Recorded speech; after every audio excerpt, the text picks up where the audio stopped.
you're moving from place to place. Good morning, good morning, morning, good morning, morning.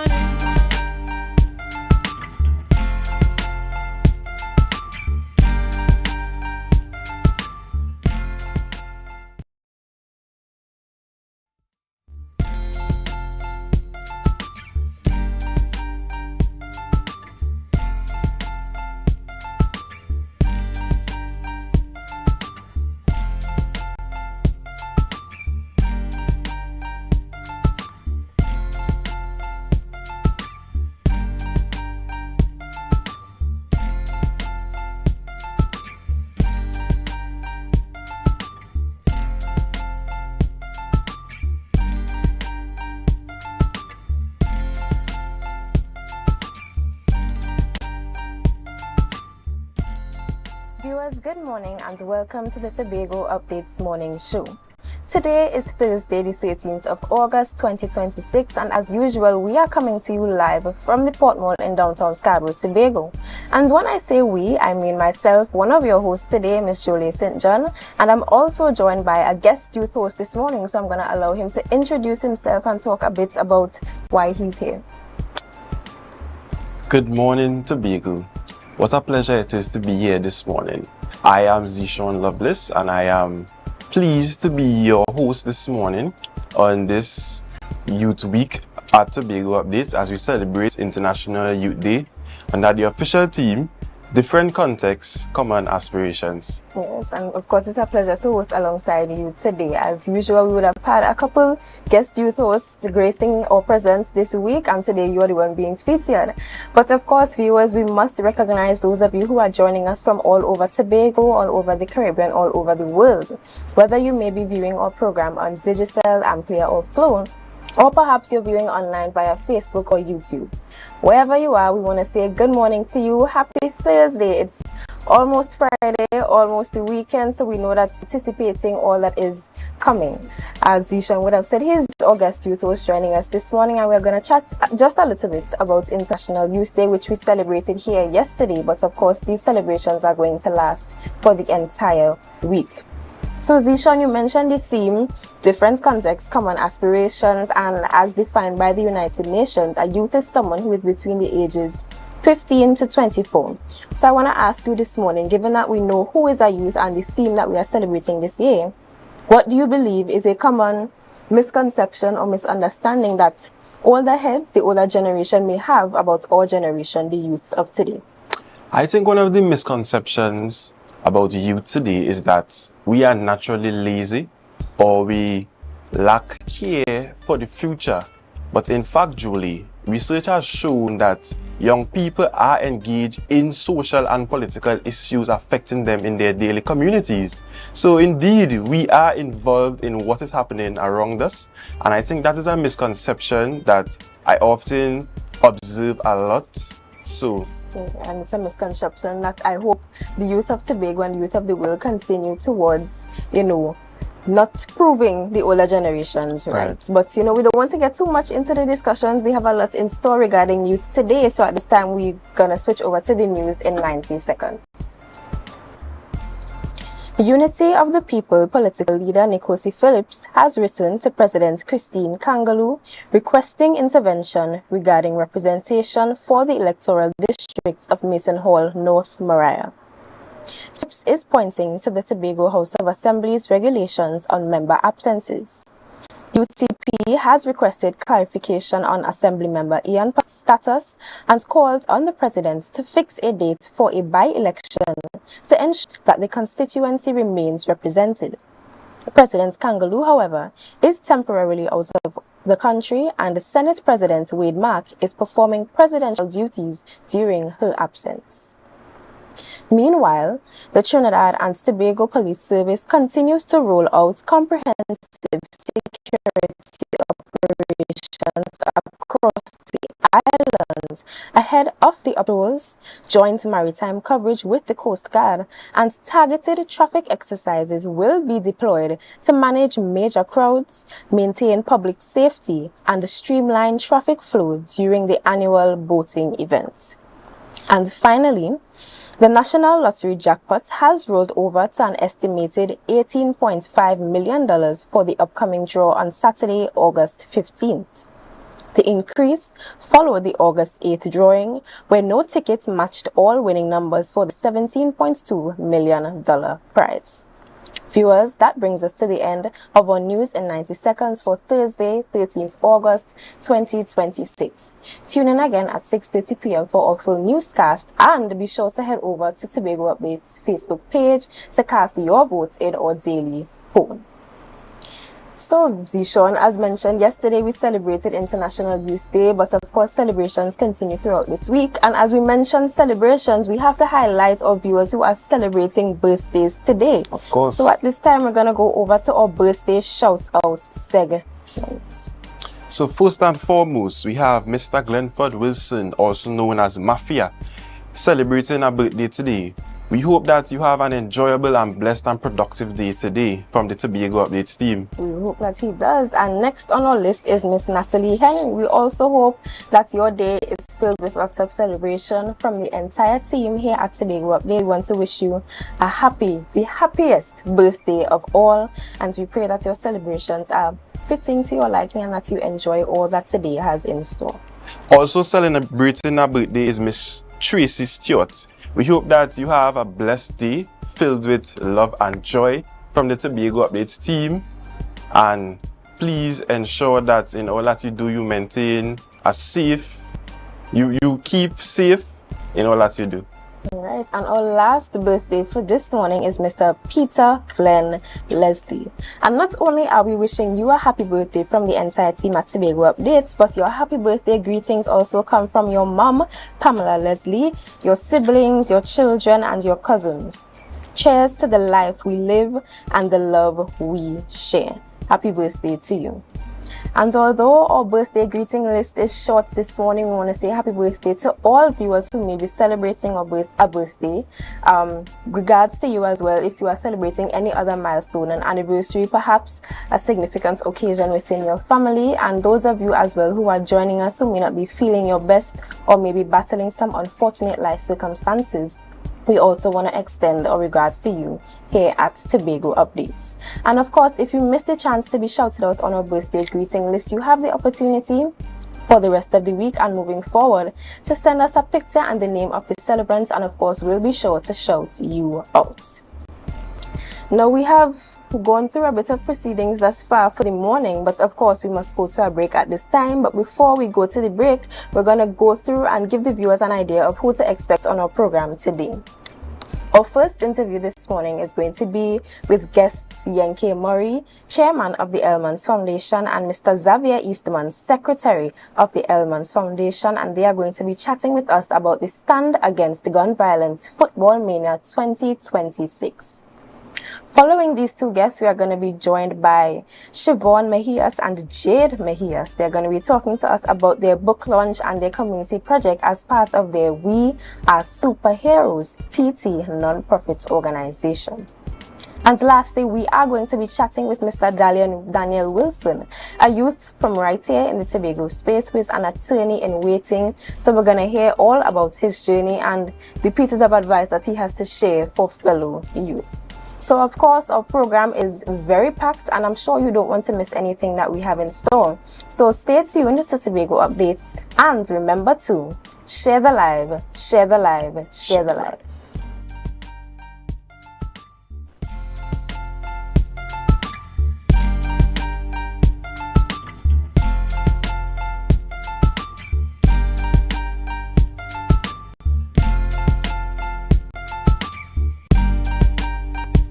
Hi, AJ from AJ Healing Therapies.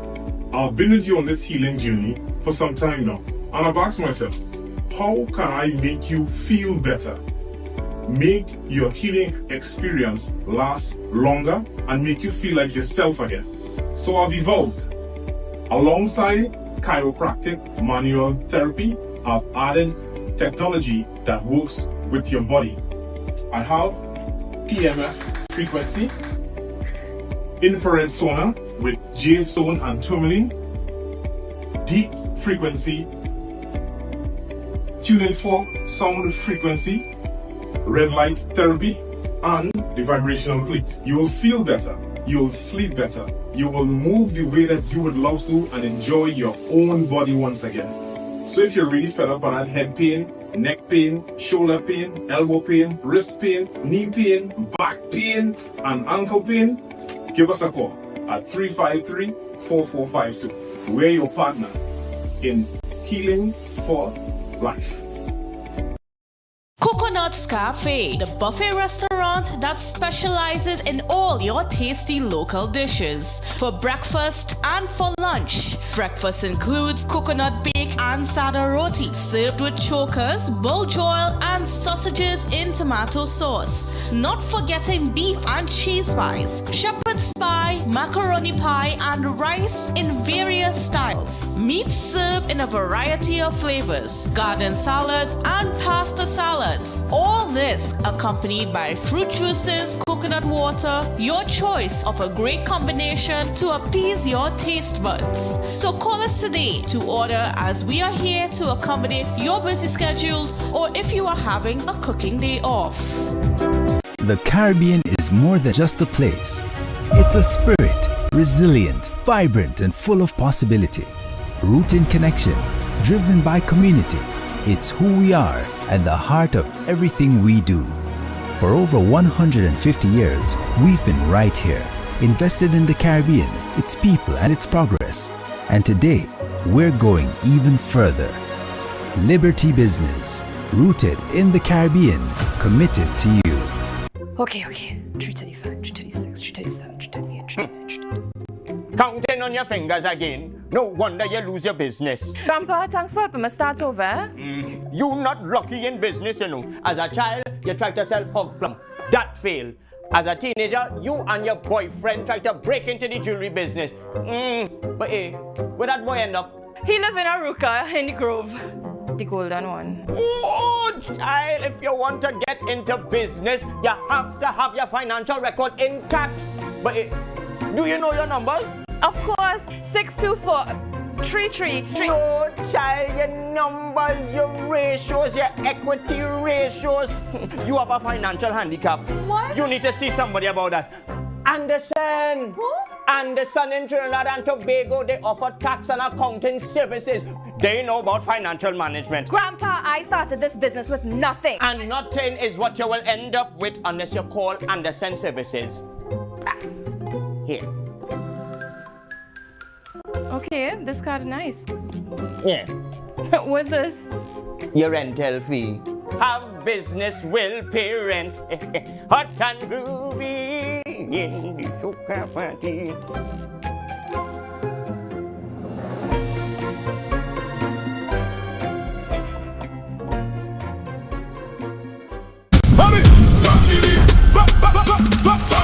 From the reef to the road. From the reef to the road.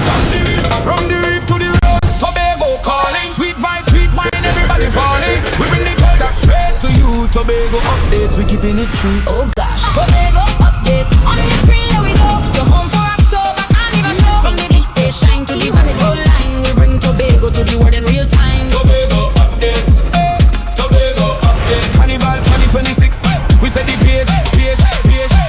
Wave your flag. Anywhere you're there. Anywhere. Island love, trimming all around you. Yeah. Clicking lock on for the rhythm start. Tobago updates. Caribbean art. Caribbean art.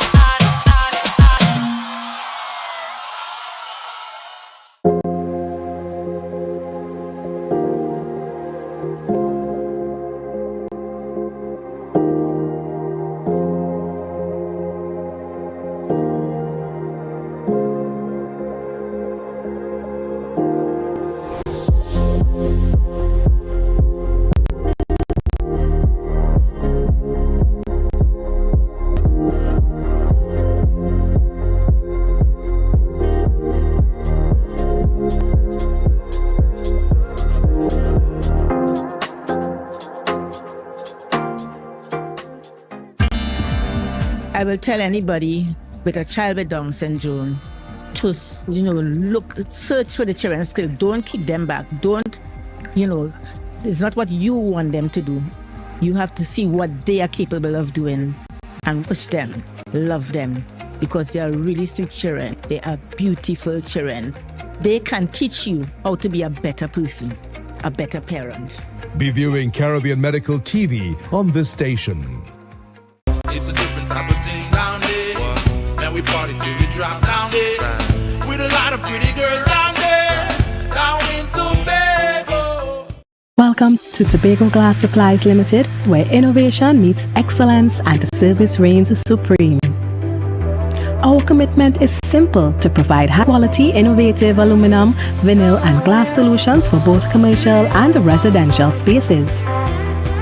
At TGSL, we don't just meet needs, we exceed expectations. Our range includes the finest aluminum cladding options, setting new standards in durability and style. Driven by our passion to elevate, we aim to be the leading supplier in the Caribbean market while retaining our identity as a family-owned business. Because at Tobago Glass Supplies Limited, it's not just about products. It's about relationships, it's about you. Innovation, quality, service. That's Tobago Glass Supplies Limited.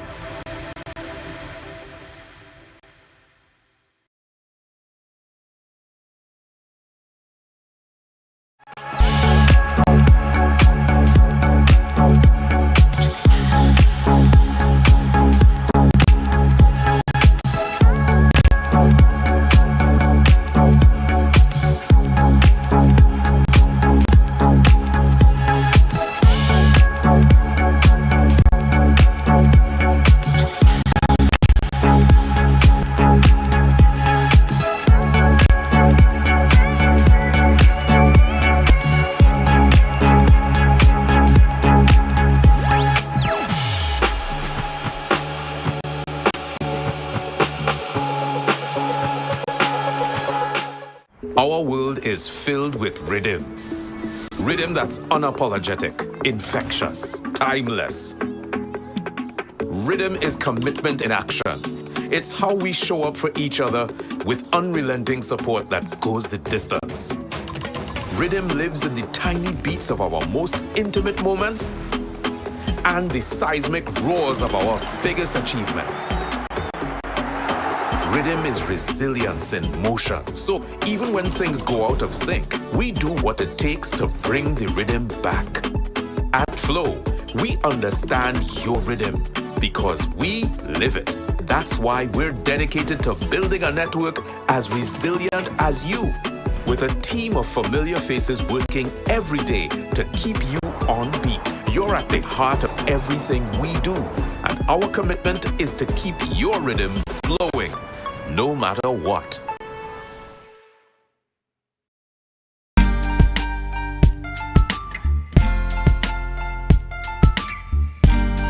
Put a smile on your face when you're moving from place to place. Good morning. Hey guys, this is my little brother, Lennox Eastman. He was murdered in 2024. As a community, we joined the fight against gun violence. We decided to make a difference, to support undersupported youth in football and stand against gun violence in community. Each year, to honor his legacy, we host the Elman Foundation Charity Football Mania. We award students who excel in football from different schools across Tobago with the Elman Foundation Award. Growing up, I remember coaches assisting my mom, who was a single mom at the time, with football tugs and so on for my brother because he was talented. And because of that, we decided to make a difference. We partner with local businesses, community leaders who share the same vision, empowering the youth that they have the equipment and tools necessary to execute their passion to the best of their ability, ensuring that they have a foundation to start. This is our second year executing the Elman Foundation Football Charity Mania. So come out and support Stand Against Gun Violence.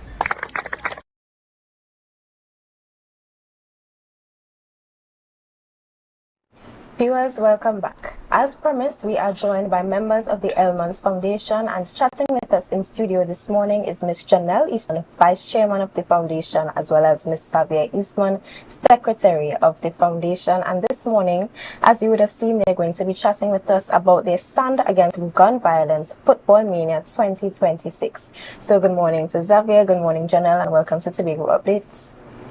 Good morning. Hi, good morning. Yenke Murray.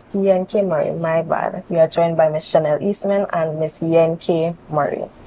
So we have heard and seen the unfortunate story of Mr. Lennox Eastman, and of course our sympathies here at Tobago Outlets go out to both of you.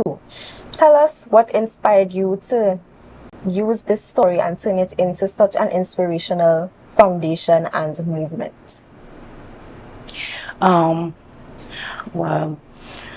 first of all, it was very difficult dealing with the situation where my son was a upcoming footballer and very good at his skill, and a lot of coaches did play a major role in getting my son to where he was. And I decided, since he passed away because of gun violence, I think somebody should take a stand, because at that point in time it was happening in a lot of communities around where kids were being gunned down on the side of the road and these kind of things. So I said to myself, okay, I haven't seen anybody saying anything about it or doing anything about it, so I wanted to make a difference and to deal with a lot of children who is underprivileged and does not have the opportunity or the means and ways of getting gears, and they love the game as well. Okay, so I'm aware that this is the second year that the Football Mania will be happening. So I would like you to tell the viewers online who are watching, what can they expect when they come to the Colour Field on August the 29th? Oh, well, when you come to the Colour Field, we're going to be having a fantastic day, because last year was wonderful. I had enjoyed it, and I hope that this year it's going to be bigger and better. I know it's going to be bigger and better because last year it was the first time doing it, so we had a lot of participants come out, but we really needed people from the environs to come out. We had people out of the community itself came in and participate. But so this year we're hoping that more people from our community of Cudler Hall come out and support, because it is for our community to benefit as well as other people's community, right? And we have to show the togetherness so that this can work. And we're looking out for other people to come on board too, because there's a lot of kids out, there's a lot of single parents, as a matter of fact, whether it be male or female, that have children and they have the ability to go through sports and excel, but they don't have the support, and that is what we're trying to do. Build the support, whether it be through the schools or through the clubs, but we want to make this thing grow. It must be a legacy that my son legacy must grow from year to year with this initiative that we have. Because I know he used to eat, sleep, drink football, and I really want this to be like my baby, that I'm doing this for him. Even though he's not here, I know he would have been going further in his football career, and this is my way for our family to heal as well, right? This is our way for us to heal as well, knowing that we are doing something to benefit the youths that really need it. So, Ms. Eastman, you would have mentioned that Lennox was a young, upcoming, skilled footballer. So I want to pose this question to Ms. Yenke Marie. What role do you believe sport plays in keeping the youth positively engaged and aiding in your mission to stop gun violence in Tobago? Could you repeat? What role do you believe sports in general, not just football, but on a wider scale, sports and extracurricular activity plays in keeping youths positively engaged and away from gun violence? Sport definitely plays a major role. It provides opportunity beyond Tobago, beyond Trinidad, beyond the Caribbean. So children who are engaged in sport can find career opportunities. Some persons could go into teaching if they don't reach on the national platform, and develop and teach other persons so that they are more successful in the future. By creating or solidifying the foundations in sport, whether it be netball, football, or whatsoever it may be, it just gives us, well, other persons or children, and even the parents, the opportunity to find support for each child so that they are able to be successful or reach further than we even reach. Because most times we do a really good job in primary school, secondary school, and then we may not get to play on the national level, or we just continue playing in clubs and then that's it. If it is we develop the foundations now, we have a better opportunity of reaching on the international stage. Okay, love to hear that. So, Miss Janelle, you mentioned before that you would love for supporters to come on board with this football mania.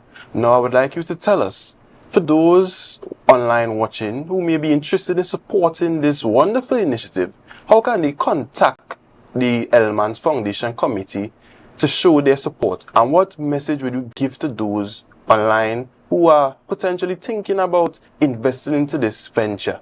What special message would you give to them to encourage them to come on board with this initiative?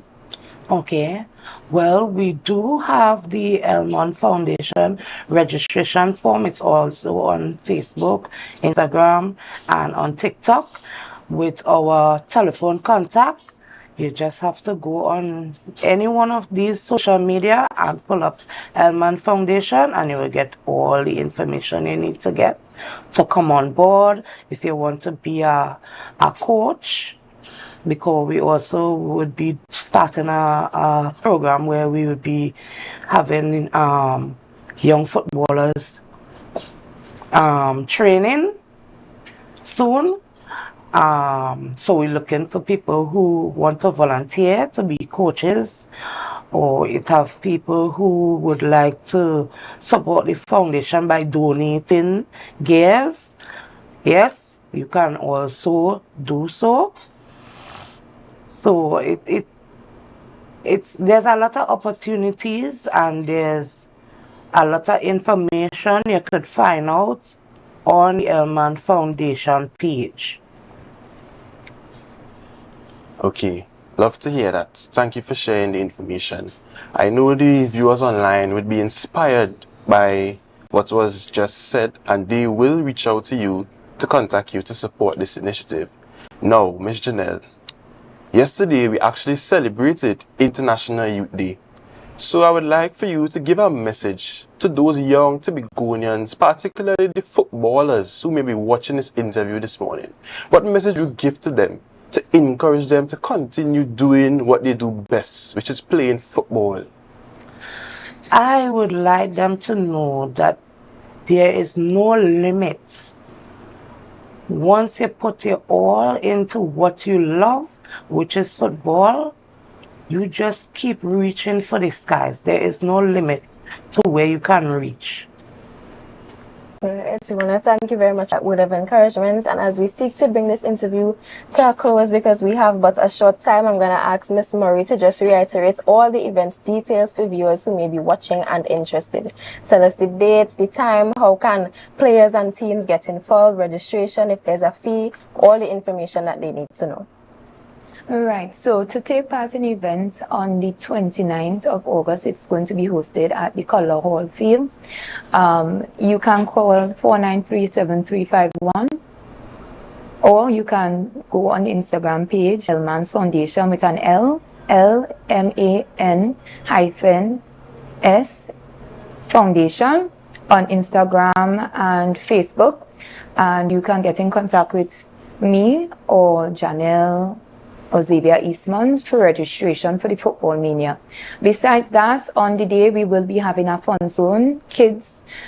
So that's bouncing castle and other games and activities for the children.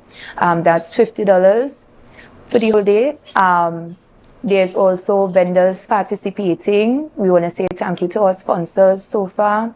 We really appreciate them reaching out, and some of them are returning sponsors from last year. So we want to say thank you to each and every one who has been donating tugs, who have been donating tug vouchers. There will be a lot of giveaways as well. We hope to meet our marker and be able to give away tugs vouchers on the day of the event. Last year we did 4 secondary schools. The initiative also supports persons who excel and very persistent and disciplined in football in school. We did Signal Hill, Roxborough, Goodwood, and Mason Hall Secondary last year. This year we're going to do Scarborough Secondary, Bishops, and Pentecostal. We're also going to do 3 clubs as well. So we're looking forward to getting a bigger audience this year. And we encourage the community and larger environs to come out, have a day of fun. We have the 7v7 Football Mania competition. The kids play for challenge trophies and medals. And the adults, we're trying to get some sponsors on board so that we could have a competition for their age group. All right. Thank you so much for sharing that information with us. Of course, we commend the Elmans Foundation for their work and for their drive and mission to reduce gun violence within the community of Tobago. Tobago Updates pledges their support and assistance, and we claim success over this event. Thank you so much, Ms. Janelle and Yankee, for joining us this morning. It was our pleasure to host you. Thank you. Viewers, that brings us to the end of this interview, but of course we have a lot in store for you, so stay tuned to Tobago Updates, and remember to share the live, share the live, share the live.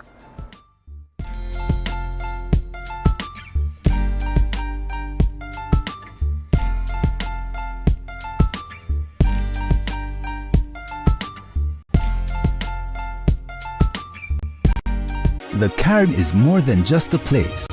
It's a spirit, resilient, vibrant, and full of possibility. Rooted in connection, driven by community. It's who we are at the heart of everything we do. For over 150 years, we've been right here, invested in the Caribbean, its people, and its progress. And today, we're going even further. Liberty Business, rooted in the Caribbean, committed to you. Okay. 335, 336, 337, 338, 339. Counting on your fingers again. No wonder you lose your business. Grandpa, thanks for helping me start over. You not lucky in business, you know. As a child, you tried to sell hog plum. That failed. As a teenager, you and your boyfriend tried to break into the jewelry business. But hey, where that boy end up? He live in Aruka in the Grove. The golden one. Oh, child, if you want to get into business, you have to have your financial records intact. But hey, do you know your numbers? Of course, 624 333. No, child, your numbers, your ratios, your equity ratios. You have a financial handicap. What? You need to see somebody about that. Anderson. Who? Anderson in Trinidad and Tobago, they offer tax and accounting services. They know about financial management. Grandpa, I started this business with nothing. And nothing is what you will end up with unless you call Anderson Services. Here. Okay, this card is nice. Yeah. What's this? The rental fee. Have business will pay rent. Hot and groovy in the soca party.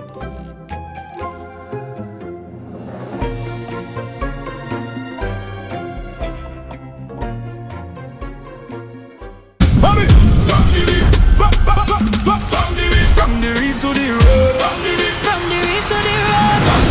From the reef to the road. Tobago calling. Sweet vibe, sweet wine, everybody falling. We bring the culture straight to you. Tobago updates, we keeping it true. Oh gosh. Tobago updates. On the screen, here we go. You're home for October, carnival show. From the big stage shine to the road line. We bring Tobago to the world in real time. Tobago updates.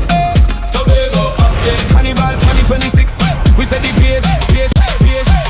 Wave your flag. Anywhere you're there. Anywhere. Island love, Jimmy all around you. Yeah. Clicking lock on for the rhythm start. Tobago updates, Caribbean art, Caribbean art.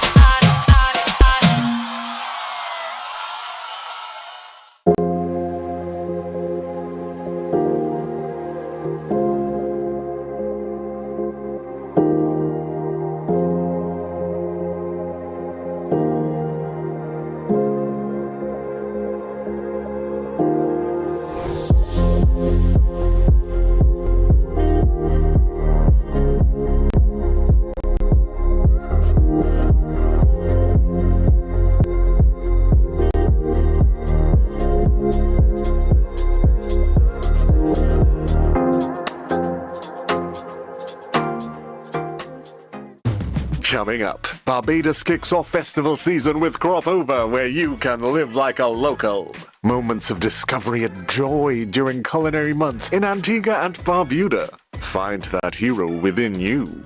As these women of vision share their stories of success. Caribbean Passport TV, your guide to what's happening in the region, here on this station. I will tell anybody with a child with Down syndrome to, search for the children's skills. Don't kick them back. Don't, it's not what you want them to do. You have to see what they are capable of doing and push them, love them, because they are really sweet children. They are beautiful children. They can teach you how to be a better person, better parent. Be viewing Caribbean Medical TV on this station.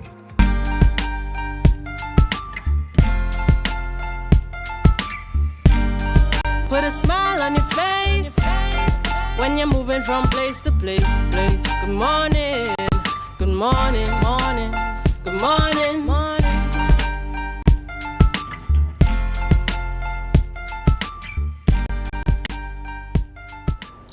Welcome back to Tobago Updates. Our next conversation focuses on youth excelling in justice and law.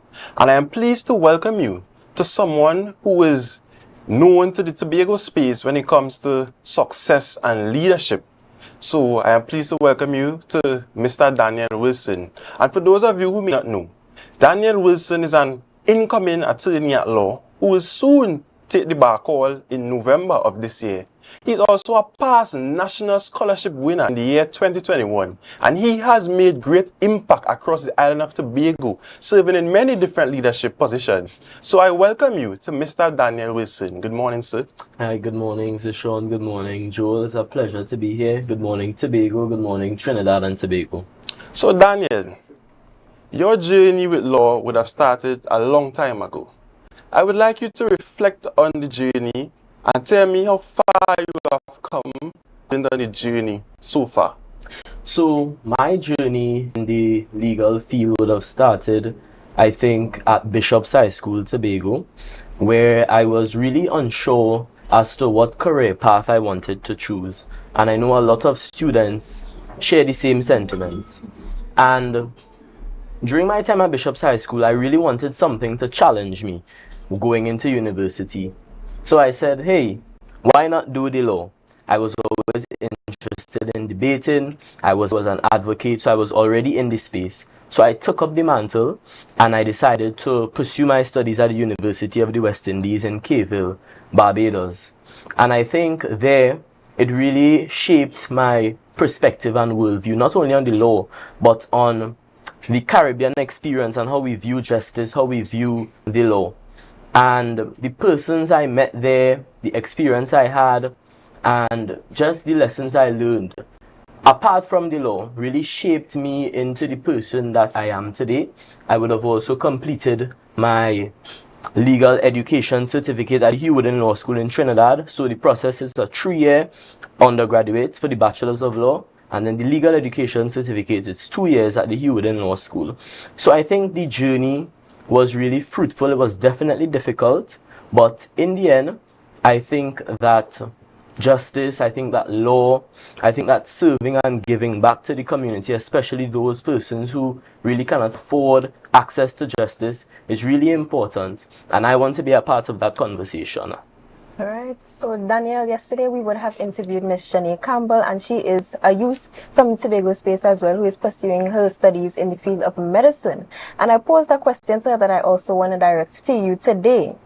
As a young person from Tobago specifically, have you ever had any experience where you are from, your background has either provided you with an advantage in the new spaces that you enter, or maybe you felt disadvantage? Well, thank you for that question. I think that it's always oh, you from Tobago? For real? I didn't know Tobago have red man. I didn't know Tobago people does do law. I didn't know Tobago people does XYZ. So I feel like it was always that stereotypical understanding or approach to Tobagonian young professionals and persons I think for my experience in Hewden, I embraced my Tobago-ness, as my colleague Luke James Trim would have put it, and I embraced it and I went forward with it. So in all of my classes, I would ensure to let my lecturers know that I am from Tobago. I am from Switzerland's Tobago, born and bred. I'm interested in the culture of Tobago, in the heritage. I'm heavily engaged. So I feel like although the stereotypes would have been emulated in my interactions with lecturers, with friends, etc., I think that it's important for us as Tobagonian young professionals to also embrace our Tobagoness and be proud of it and to share our culture, you know?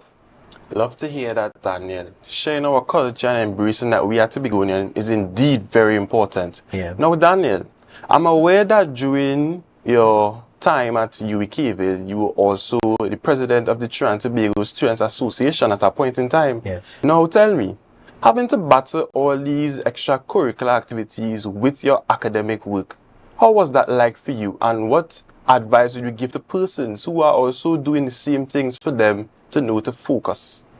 I think that extracurricular activities and being involved in student leadership is very important, especially in the 21st century. Being the president of the Trinidad and Tobago Students Association at the UWKville, I was in charge of the second largest cohort of students at UWKville campus, being the Trinidad and Tobago population, and that was no easy feat. But I could not have done it without the team by my side. I had a 13-member executive who really supported in pushing the culture and heritage of Trinidad and Tobago with special emphasis on Tobago. And I think that being able to manage your time, being able to lead teams, being able to be an effective communicator, and just being involved generally is an important skill that I think that young people could really benefit from.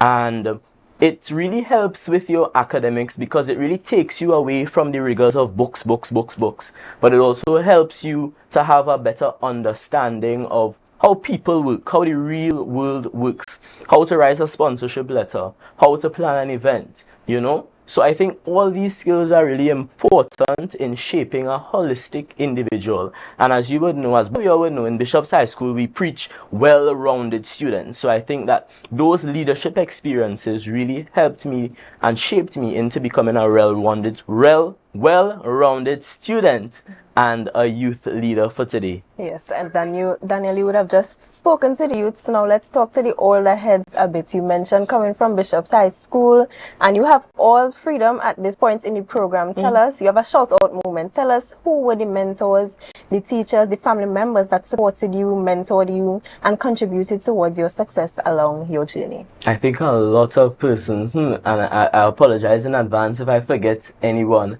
but I think that a lot of persons within the Bishop's High School space, I would have to shout out Miss Cindy Ramnarine, the principal at Bishop's High School. I would have to shout out Miss Lisa Marie Griffith, Sir Joseph, my history teachers, who always taught me the value of being intentional and purposeful in everything you do.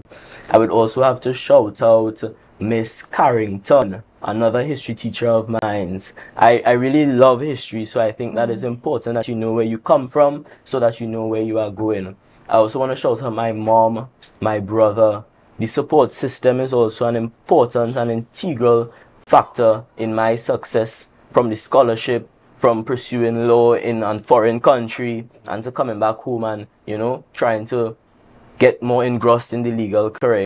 I think that Bishop's High School has played a significant role in my development, and my family has played a significant role in my development, and I want to thank all of the players who would have contributed to not only my success, but my molding and development throughout that process. Okay, Daniel. Now, you have walked the paths that many young aspiring attorneys like myself will soon want to walk on. So what advice would you give to that young person out there looking at this interview who may be interested in pursuing a career in law? My advice would definitely be ensure that you are intentional, ensure that you are purposeful, ensure that this is something you want to do, ensure that you love to read. And let me just give a FYI, even if you don't like to read, if the law is something that you want to do, you would have to learn to love to read, you know? So ensure that you are able to manage your time well and that you give it your all. But most importantly, I will always advocate that you must have fun along the journey, because balance is an important part of my success. Although people say, well, not people say, although it's a fact that I'm a national scholar, I am a president of this or that, I also enjoy my downtime. I enjoy having fun. I enjoy socializing and interacting with friends. So I think that's all an important part of the journey, especially in creating balance. So I will always advocate for young attorneys, young professionals in any field to enjoy the journey and enjoy the ride. Enjoy meeting people, enjoy making new experiences, forming new bonds, networking. Because at the end of the day, when you get the paper, the legal education certificate or the bachelor's of law, that's just a paper. But it's really the connections that you make along the way that make the journey worth it and make the memories worthwhile. Lovely. Now, Daniel, I would just like to say thank you for taking your time and coming to Tobago Updates for this interview. Your story is truly inspiring, and we hope that the message is heard across Tobago. And I would just like to say in advance, congratulations on being appointed to the bar and being a newly incoming attorney at law. Now, viewers online, we will now go to a break. Please remember to share the live, share the live, share the live.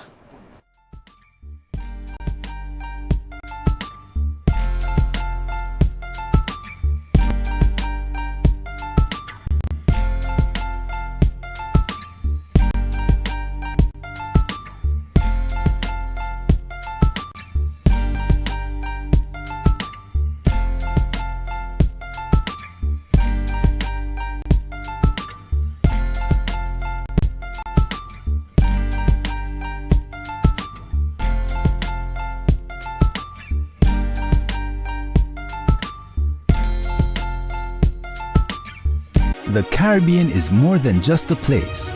It's a spirit, resilient, vibrant, and full of possibility. It's who we are and the heart of everything we do. For over 150 years, we've been right here, invested in the Caribbean, its people, and its progress. And today, we're going even further. We're deepening our commitment to the region, continuing to invest in the networks, services, and digital solutions that move Caribbean businesses forward. Whether you are a mid-sized business or multinational player, we bring you resilient connectivity, personalized service, and tailored IT solutions, all powered by local teams that truly have your back. We're here to help you navigate challenges, grow, and achieve your goals with practical solutions, reliable networks, and partnership rooted in trust and your long-term success. Liberty Business, rooted in the Caribbean, committed to you. Our world is filled with rhythm. Rhythm that's unapologetic, infectious, timeless. Rhythm is commitment in action. It's how we show up for each other with unrelenting support that goes the distance. Rhythm lives in the tiny beats of our most intimate moments, the seismic roars of our biggest achievements. Rhythm is resilience in motion. So even when things go out of sync, we do what it takes to bring the rhythm back. At Flow, we understand your rhythm because we live it. That's why we're dedicated to building a network as resilient as you, with a team of familiar faces working every day to keep you on beat. You're at the heart of everything we do, and our commitment is to keep your rhythm flowing, no matter what. Coconut's Cafe, the buffet restaurant that specializes in all your tasty local dishes. For breakfast and for lunch. Breakfast includes coconut bake and sada roti, served with chokers, bull joil, and sausages in tomato sauce. Not forgetting beef and cheese pies. Shop shepherd's pie, macaroni pie, and rice in various styles. Meats served in a variety of flavors, garden salads, and pasta salads. All this accompanied by fruit juices, coconut water, your choice of a great combination to appease your taste buds. So call us today to order, as we are here to accommodate your busy schedules or if you are having a cooking day off. The Caribbean is more than just a place. It's a spirit, resilient, vibrant, and full of possibility. Rooted in connection, driven by community. It's who we are at the heart of everything we do. For over 150 years, we've been right here, invested in the Caribbean, its people, and its progress. And today, we're going even further. Liberty Business, rooted in the Caribbean, committed to you.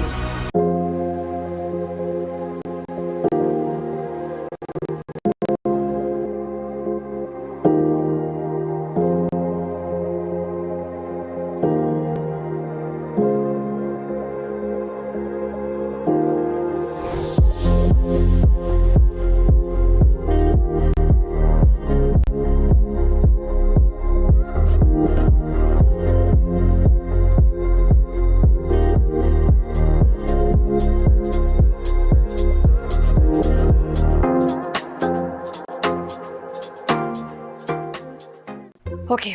335, 336, 337, 338, 339. Counting on your fingers again. No wonder you lose your business. Grandpa, thanks for helping me start over. You not lucky in business, you know. As a child, you tried to sell hog plum. That failed. As a teenager, you and your boyfriend tried to break into the jewelry business. But hey, where that boy end up? He live in Aruka in the Grove. The golden one. Oh, child, if you want to get into business, you have to have your financial records intact. But do you know your numbers? Of course, 62433. Oh, child, your numbers, your ratios, your equity ratios, your financial handicap. What? You need to see somebody about that. Anderson. Who? Anderson in Trinidad and Tobago, they offer tax and accounting services. They know about financial management. Grandpa, I started this business with nothing. And nothing is what you will end up with unless you call Anderson Service. Here. Okay, this card is nice. Yeah. What's this? Your rental fee. Have business pay rent. Hot and groovy in the soca party.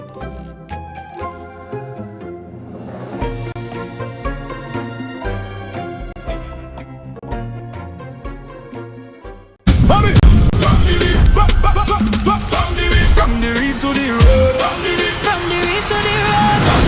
From the reef to the road. Tobago calling. Sweet vibes, sweet wine, everybody falling. We bring the culture straight to you. Tobago updates, we keeping it true. Oh gosh. Tobago updates. On the screen, here we go. You're home for October, carnival show. From the big stage shine to the valley line. We bring Tobago to the world in real time. Tobago updates. Tobago updates. Carnival 2026. We said the pace. Wave your flag. Anywhere you're there. Anywhere. Island love trimming all around you. Yeah. Clicking long on for the rhythm start. Tobago updates. Caribbean art. Caribbean art.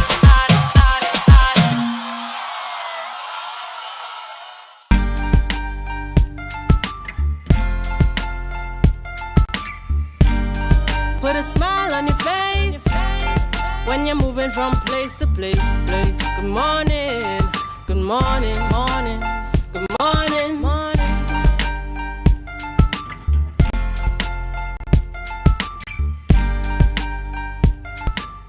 Viewers, welcome back to the Tobago Updates Morning Show. Now, this morning, just as every other day for this week thus far, you have been treated to the presence of a youth host. And for this interview, our panel is fully youth. We are joined by our guest this morning, who is just 14 years old, Miss Jade Mejias, and she's joined as well by her mother, Miss Siobhan Mejias, and they are here to chat with us about the We Are Superheroes TT non-profit organization. Jade, good morning to your mom as well, and welcome to Tobago Updates. Thank you.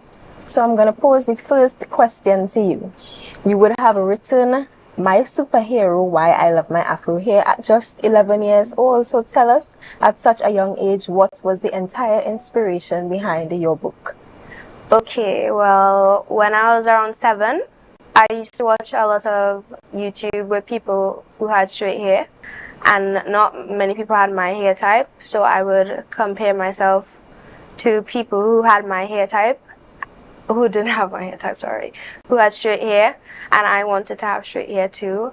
So my mom used to tell me stories about magical kings and queens who had my hair type, because our hair type is the only type of hair that can stand on its own. And my mom was going to write a book called Why I Love My Afro Hair, but then when I was 11, she asked me if I wanted to write it, and I said okay, and I changed the name from Why I Love My Afro Hair to My Superhero. So, Miss Siobhan, you are the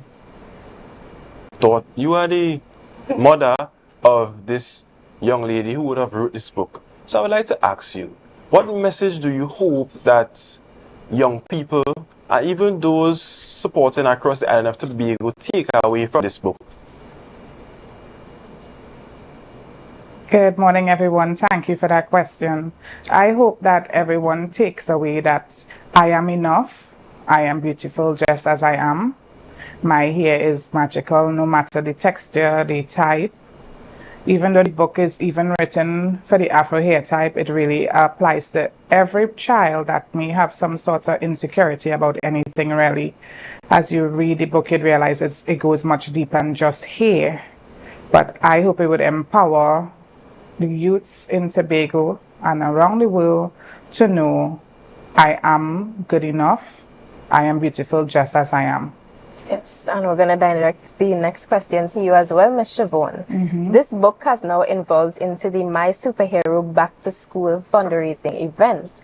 How did the idea of turning this story and this book about self-confidence, identity, and self-love turn into a campaign that supports children during this back to school period? Well, given that Jade was 7 years old when she had this experience, I would say, of not loving herself, her natural hair, I thought it would be better to do something that youths around that age, say the age of 5 to 16, could connect with someone who could relate to different feelings, even if it's not just about hair, it could be about body identity or whatever it is. And I had to think, what can we do that would capture them? Because right now, all the youths are caught up on technology and everything is boring. They would say, I'm bored, I'm bored. So that's when I started to imagine, wow, what if the cartoon, what if these things become a cartoon? What if they come alive? What if they come in Tobago itself and make a real difference? You know, what if we sew costumes? What if we have fun? And that's when we came up with this badge concept that I'm wearing here. Jade is wearing one as well. It says, I'm a superhero. So when we get to the book drive on Tuesday, we would be giving the attendees this, and it's more than just a book drive, then it's the beginning of a movement. I'm really excited about it because then they'll be able to earn other badges and do more stuff, and we could bring back community and togetherness and fun and love. This initiative is really inspiring, and I know there are persons who are viewing online who would want to support an initiative like this. So I have a question for both our guests this morning. How can those who are willing to support this initiative contact you? You can contact my mom on 4796629 on WhatsApp. Alright. And as we're on the topic of contacting your mom and engaging with you guys, not only to support this initiative, tell us as well, where can interested persons access or purchase your book? Okay, well, you can buy my book in Nigel Arcan in Trinidad, in Nelson's bookstore, in Shorting's boutique, and you could also get it directly from my mom from the same number from before. Yes, and we also have it upstairs, Books and Supplies. We have it up at the fort when visitors go up there, and the little booth where they sell local snacks and crafts, they sell there as well. and some other outlets, but you can also contact me directly.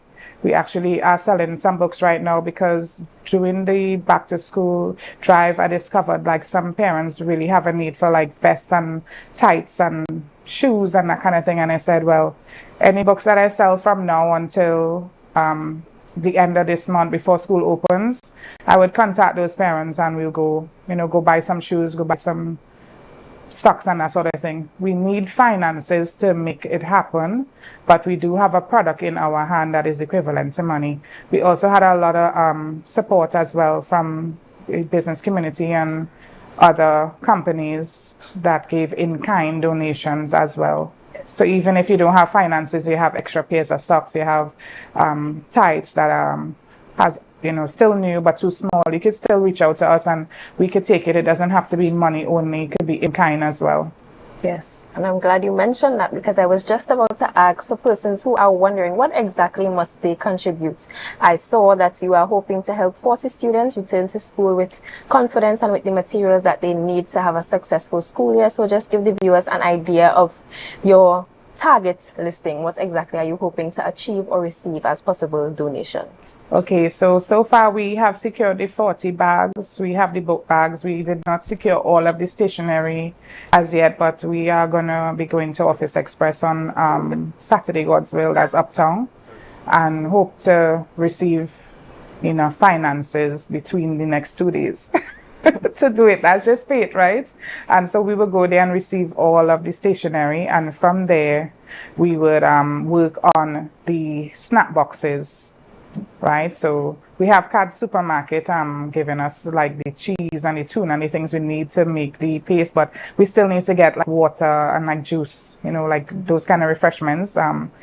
I didn't know that doing an event would be so much behind the scenes, so I didn't get an opportunity to reach out to any like big supplier like Mr. Gift or anyone to say, can you donate some cases of water or some juice? So if any viewer would like to donate like a few cases of water or like Cool Kids or something just to go with the snack boxes, we'll appreciate that as well. You could get me at 479-6629.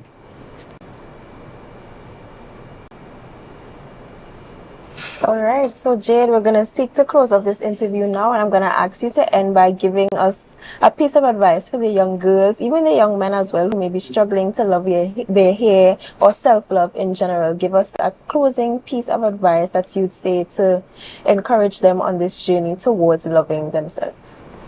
I would say probably you really can't compare yourself to anyone because you have no clue what they could be thinking or going through, and something that you might be comparing yourself to about them, like maybe you want their hair, they might not even like their hair or even notice how beautiful their hair is.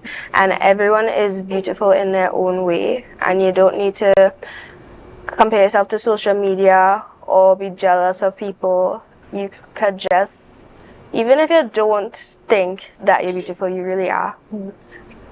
Thank you for that word of encouragement, and I'm sure you would have spoken not just to fellow youths but to some adults as well who are struggling with self-love. Jade and Ms. Siobhan, I want to thank you both for joining us on Tobago Updates this morning. It was our absolute pleasure to host you, and we claim success over this event and that the students, they are helped in a fitting way so that they return to school in September with the confidence and all the supplies they need to have a successful year ahead. Thank you again for having us. So viewers, that brings us to the end of not only this interview but the youth part of this morning program. Of course, we are very sad to leave you, but Tobago Updates has lots more in store. We have Good Morning Tobago coming up next, so although you won't be seeing Zishon and I for the rest of the morning, you still have a reason to stay tuned to Tobago Updates. So in the meantime, sit back, relax and enjoy, and remember to share the live, share the live, share the live.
It's really a pleasure to welcome all of you to the orientation ceremony for the Tobago Regional Health Authority's 2026 Student Internship Program. This is in fact our 4th annual internship program, and each year it continues to grow in significance.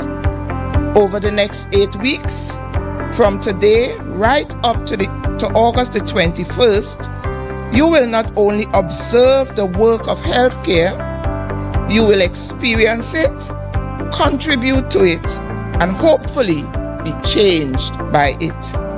1, don't take this lightly. 2, if you decide that this is not for you, say thank God for the 2 months that has changed your life for better. And 3, develop. Use it to help you develop these core skills that can truly shift your life left or right. With that, I want to encourage each and every one of you to come into this with open hearts and open minds. Enjoy it. Earning a place in this program is an achievement in itself, and I do not say that lightly. You have been entrusted with a unique opportunity, one that has the potential to shape your personal and professional growth in meaningful ways. I encourage you to approach this experience with enthusiasm, curiosity, and a willingness to learn. Today we stand before you, not only to share our experiences, but also to reflect on the growth, learning, and invaluable opportunities that this journey has provided. We hope by sharing our story, we can inspire you to embrace every opportunity, challenge yourself, and also make the most of the rewarding experience that lies ahead. That was a production of the Department of Information, Office of the Chief Secretary, Tobago House of Assembly.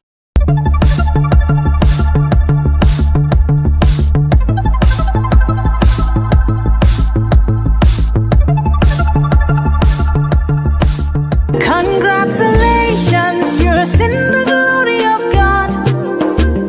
Congratulations, He has done it for you, and you will come back with a new song to sing. God is good.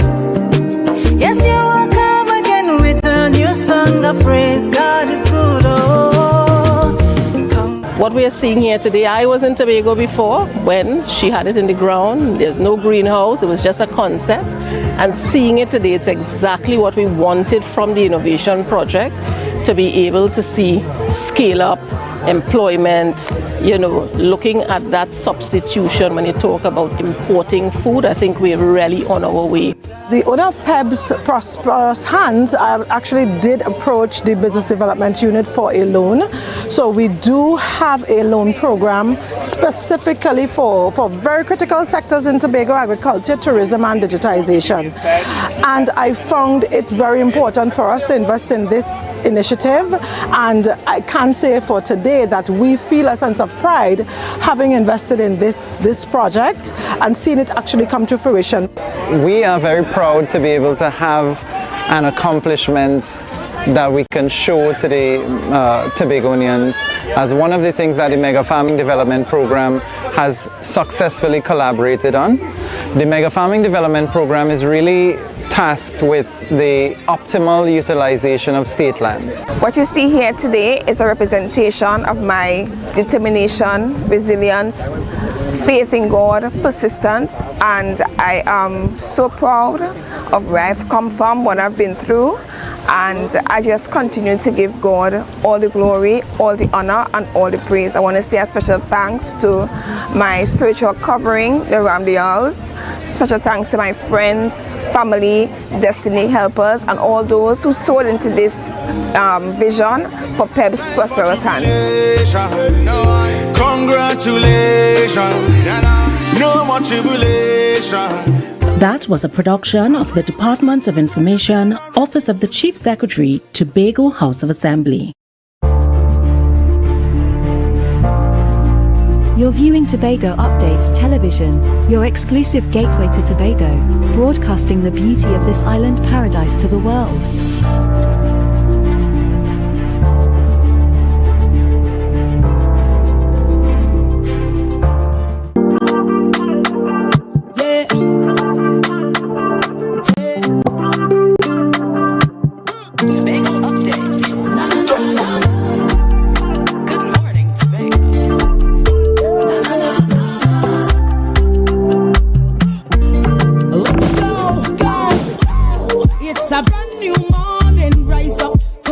new dawning as the passion start to rise. The energy fill the skies.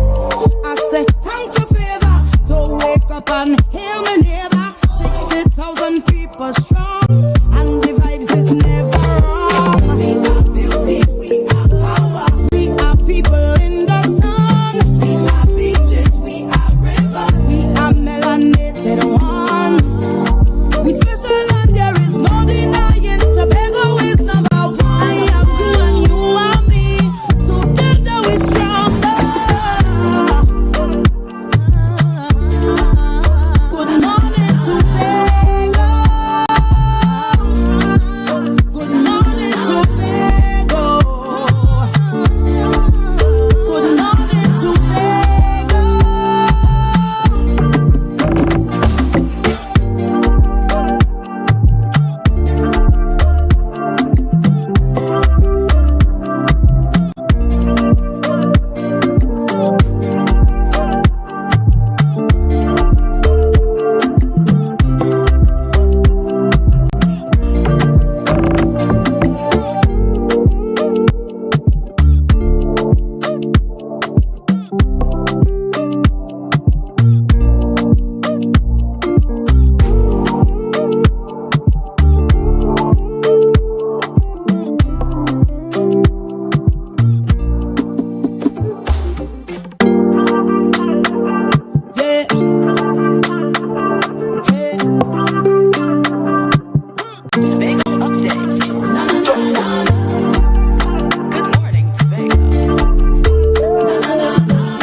It's a brand new morning, rise up to a brand new dawning as the passion start to rise. The energy fill the skies.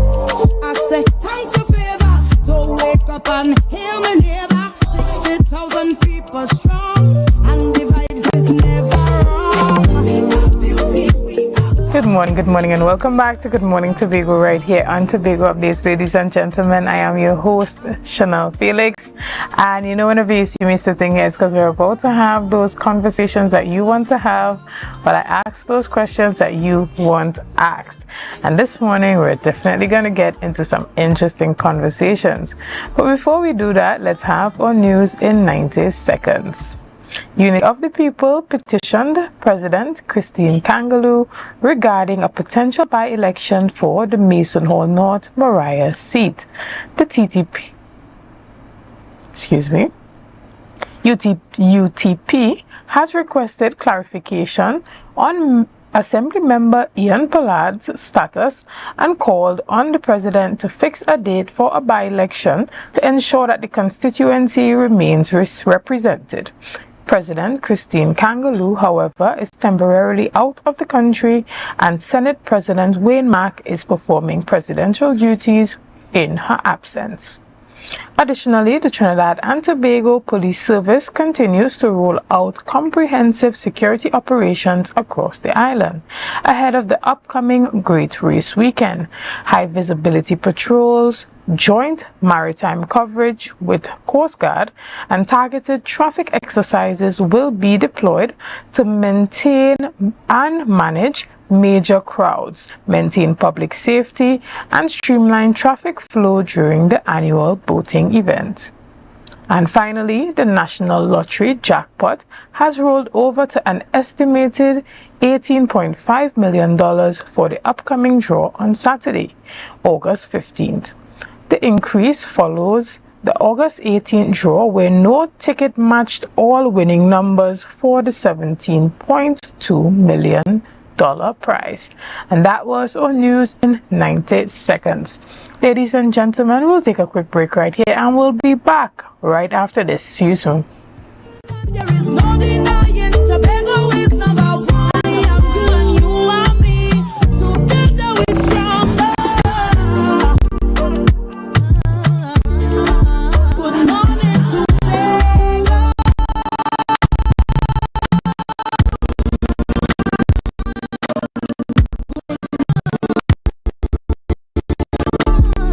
Good morning Tobago. I will tell anybody with a child with Down syndrome to, search for the children still. Don't keep them back. Don't, it's not what you want them to do. You have to see what they are capable of doing and push them, love them, because they are really sweet children. They are beautiful children. They can teach you how to be a better person, a better parent. Be viewing Caribbean Medical TV on this station.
Welcome back to Good Morning Tobago right here on Tobago Base. Ladies and gentlemen, this morning we continue our discussions, and I have the privilege of sitting in studio and chatting with Mr. Masimba George, and we're talking about sex tourism and sex trafficking and how it's hurting the tourism industry here on the island of Tobago.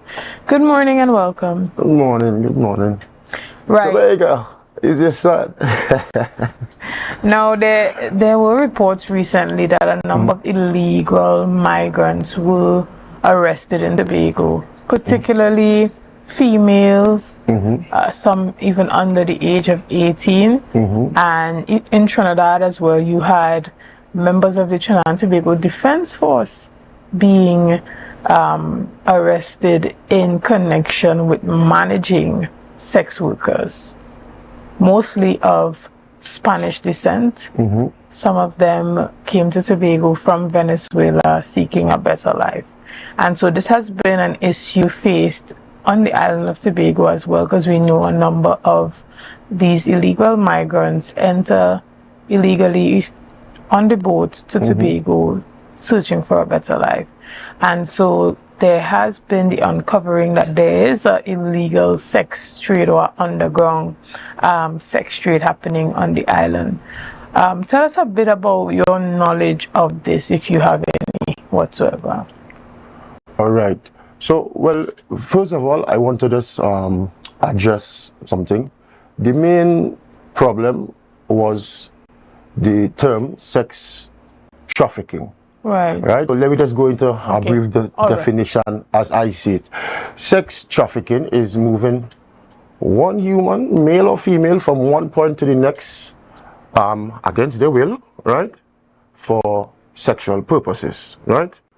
Male or female, the wider world see it like that, right? So, me now, somebody, I have to say, as we just say locally, man around. I am a man around that I had the privilege to get some information from people who deals in this whole sex trafficking, as they put it. So the information that I willing to share with you all is based on what credible people said to me, right? Of Spanish descent, first of all. Okay, so do you want to draw a stark difference between the idea of sex trafficking and sex work? Right. Yes. Because sex work is voluntary. Right. Work So that persons perform So we in get exchange right. for... So we get into that. Reason for explaining the sex trafficking, because apparently there's a lot of sex work that goes on in Tobago. In terms of these girls, from my understanding, they were brought here promise, as you said, a better life. Better life, even some of them, they trick them in believing that they could come here and work normally. Some of the girls even go as far as getting fake ID that says they're of age, one, legally to work, right? So we have illegal immigrants coming into the country that definitely want to take part in this, whether they was brought here firstly under that. It turns out that there is a market here for it, and I'm not talking about the Tobago men or the Tobago women. I'm talking about obviously the tourists, whether you're from Trinidad or from the wider world. When they come to Tobago, somehow they take part in the sex work. They do. And this, my whole point was, don't label Tobago as a place of sex trafficking, because apparently it is alleged, you could assume that a lot of the women involved, they are comfortable, they are not even being held captive. On the, okay, so let's talk about the idea of women performing sex work, whether it's voluntarily or they are being coerced or forced to do so.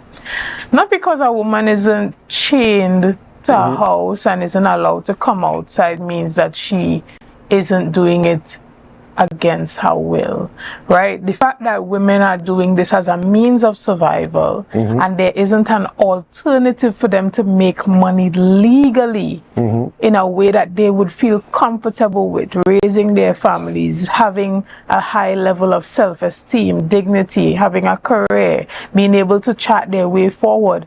They are in essence being coerced because their ability to make money is connected to their ability to sustain themselves and their children. So if they are being held in a situation where they are not allowed to progress, to attain legal documentation, to work legally, and the only option that they have to make money, they are indeed being held in a situation that is obviously not ideal. Yes, and I'm not saying no, they are not held in that situation, but when you see their own, now I'm saying this because, as I say, I was given information. Their own countrymen, they come here, and some of them same countrymen offer the same to them to come here to do that, right? Some of them was lucky to get immigration status because they brought in the new law and whatnot, and they still continue to do this type of work. So as much as we saying yes, they're not being forced, and I understand that point, but apparently it seems like it's a lucrative business that is happening in the space of Trinidad and Tobago, right, and the wider world. So I am talking based on observation. I'm not talking based on what my personal preference is, or if it's not even about what I like or what I agree upon or not.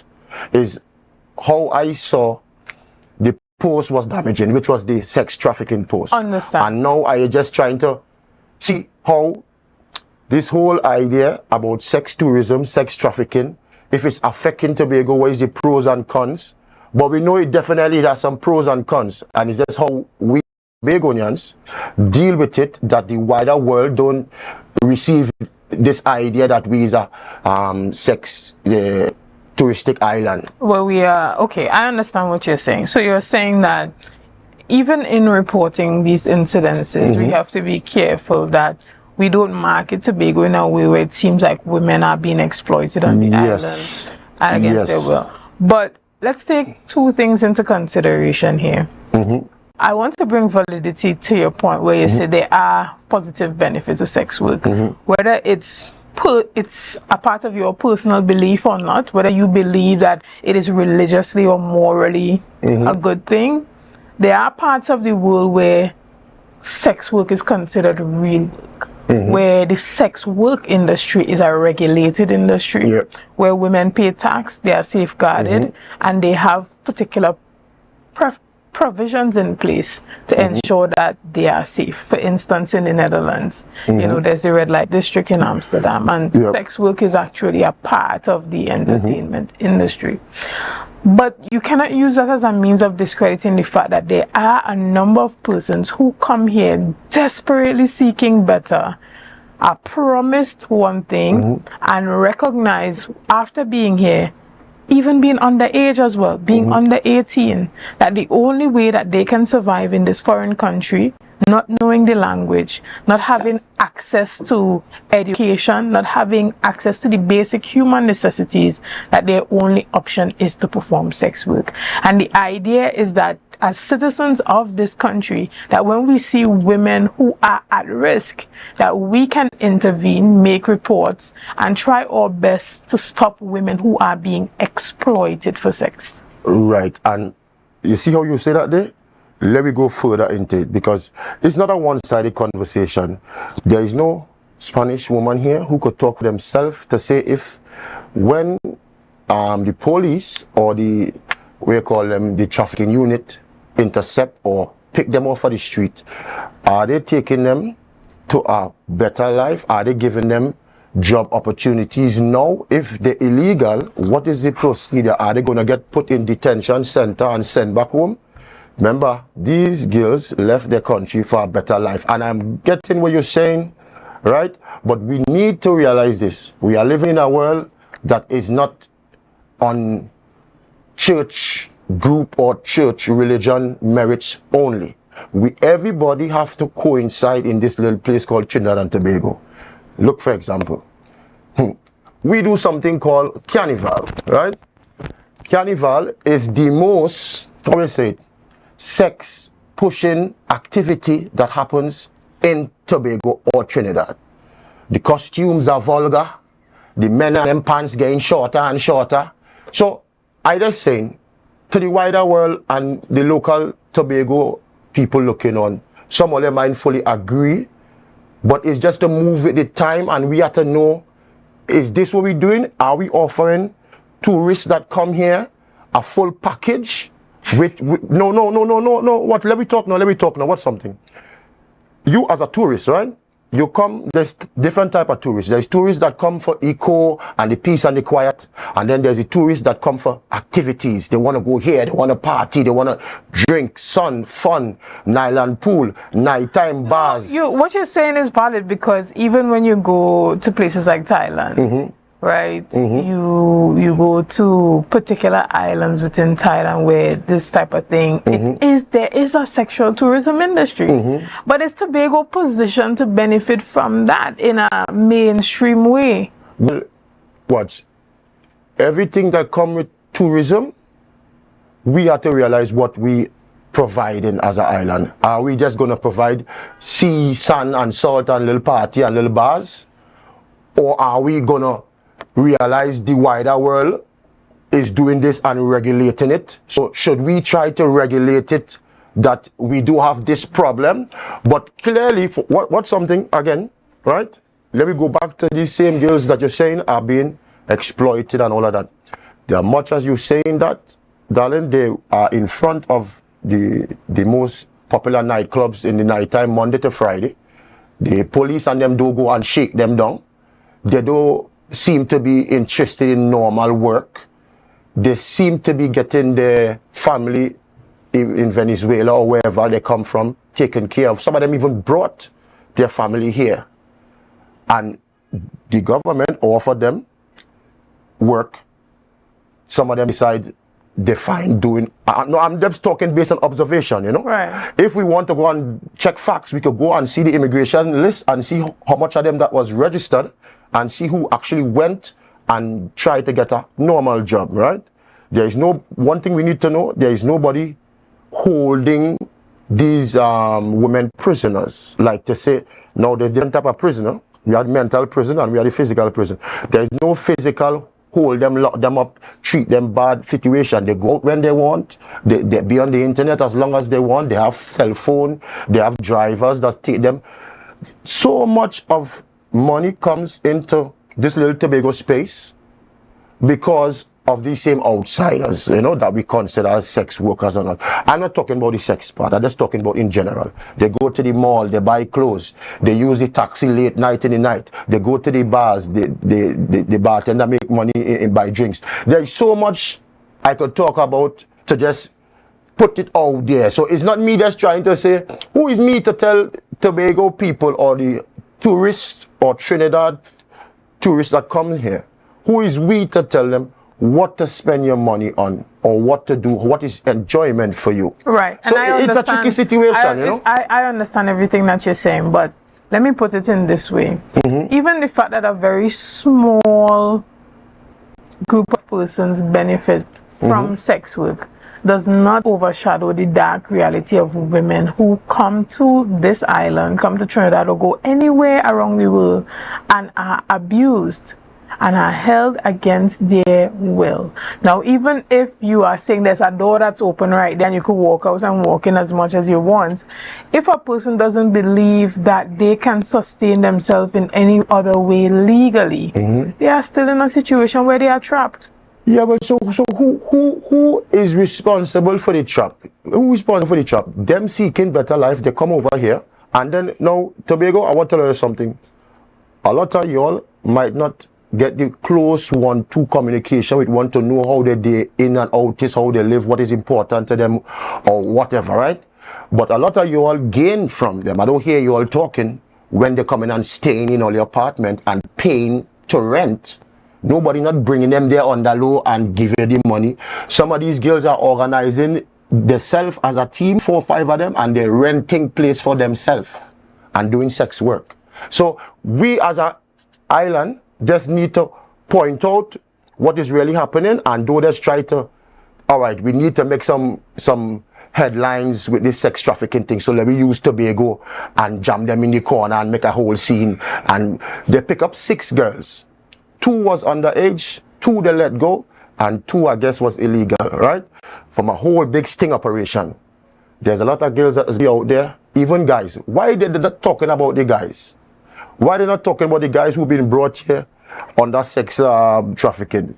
They brought here the same way, the same come here for work, and then they come here, some of them working plenty hours, getting a little bit of money, getting exploited by force over here. Some of them working illegally, however, just to try to make ends meet, you know. So it is what we're doing. We're seeing that there's an influx of Spanish-speaking people coming here, and nobody's putting a stop to it, but everybody's pointing fingers and saying, look what they're doing that. They've been doing that in Trinidad for years now. They've been catching, look at now telling me they catch some big, what you said? Some defense force. You see any at that in Tobago? You see any big public figure in Tobago connected with any kind of, it's not like what all the painting. So I just saying, we need to realize Tobago is touristic oriented, not like Trinidad. We're touristic oriented, and people come here to enjoy here and what here gives. Understood. Well, Mr. Masimba George, we want to thank you for being here with us this morning and just giving us your perspectives from what you see on the ground happening, you know, in your day-to-day life, and your own understanding from being exposed to persons who are willingly participating within the industry. And so, ladies and gentlemen, we're going to take a quick break right here, and we'll be back with much more conversations after this. See you soon.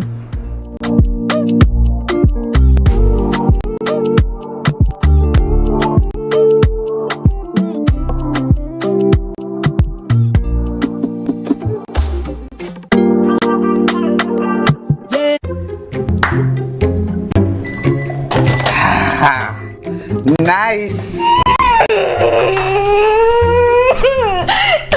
I have to call a supervisor one more time to sign off on a customer because their financials are in a mess, I will scream.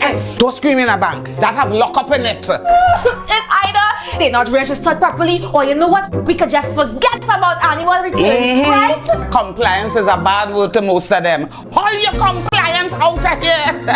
But let me eat. What is wrong with attract Trinbagonians. I mean, it has so much help they could get out there. Well, you know, Trinis, we don't like to spend we money. But you know what? Be comfortable with losing we money. That make it any financial What people should do is call Anderson in Trinidad and Tobago. Wait, what? Anderson in Trinidad and Tobago? Anderson in Trinidad and Tobago Tax and Accounting Services. Yeah, they offer help from registering your business to filing your tax. My lunch is over. Wait, tell me more. No, go and scream in the bank. You go and scream in the bank. No, Antoine, I don't get one sooner.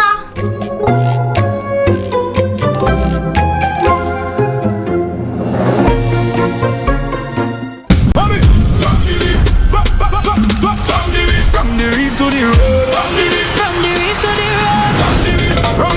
the road. Tobago calling. Sweet vibes, sweet wine, everybody falling. We bring the culture straight to you. Tobago updates, we keeping it true. Oh gosh. Tobago updates. On the screen, there we go. You're home for October, carnival show. From the big stage shine to the Tobago line. We bring Tobago to the world in real time. Tobago updates.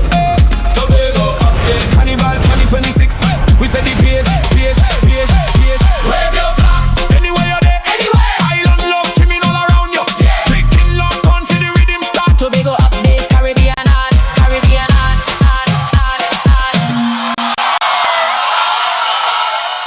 Coconut's Cafe, the buffet restaurant that specializes in all your tasty local dishes. For breakfast and for lunch. Breakfast includes coconut bake and sada roti, served with chokers, bull joil, and sausages in tomato sauce. Not forgetting beef and cheese pies, shepherd's pie, macaroni pie, and rice in various styles. Meat served in a variety of flavors, garden salads, and pasta salads. All this accompanied by fruit juices, coconut water, your choice of a great combination to appease your taste buds. So call us today to order, as we are here to accommodate your busy schedules or if you are having a cooking day off.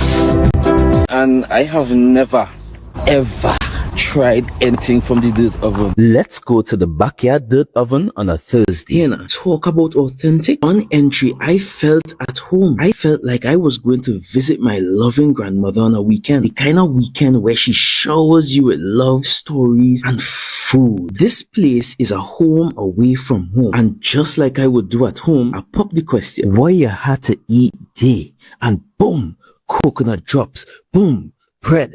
Boom, garlic bread. Boom, hops. Boom, coconut tart. Boom, jam tart. And boom, something they call nuts. And just like that, Mistress Baker was ready to pop them in the oven. And don't worry, she had some help. And while we was waiting, I said, let me hear from Mistress Baker herself. Well, we've been operating for a couple of years now. We started, this was a COVID project. We operate strictly on Tuesdays only. We don't keep stock, we only sell on Tuesdays. Such a sweet lady. Hey, Olia, it's ready. When last you see a nice golden brown bread, sir? Backyard bakery for the win. Olia, a GT, I finally get me the oven bread with a little extra goodies on the side. You might be asking, where they're located? They are located on Bukuru, right on Nightingale Avenue, right before Racetrack Wheels if you're coming from town. Just look for the green hedge. You can't miss it. Pause. Check out the menu day one time. Honestly, guys, this is an experience I will never forget. It's a home away from home, a place filled with love, life, and most importantly, good bread. Where are you going? Airport. Come back this way. Catch you roundabout and go down. Right here. Leave on time to be on time.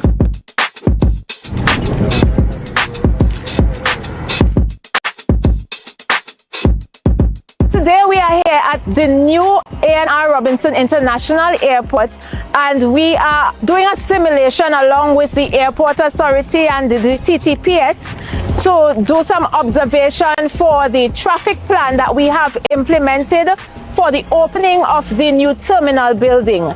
So So starting Wednesday, July 22nd, the Division of Public Infrastructure and Transportation along with the TTPS will be at this intersection, and we will be implementing a traffic plan. Just continue around the circle. What is important in this entire traffic arrangement is that if you are coming from Crown Point, you're coming from the west and you want to go further east than the airport terminal, we advise that you either use Milford Road, go onto Silcotton Trace, and use one of the side streets between Milford Road and Tobago Local Road. All traffic between Kilgwin Bay Road and Gaskin Road will be coming west only.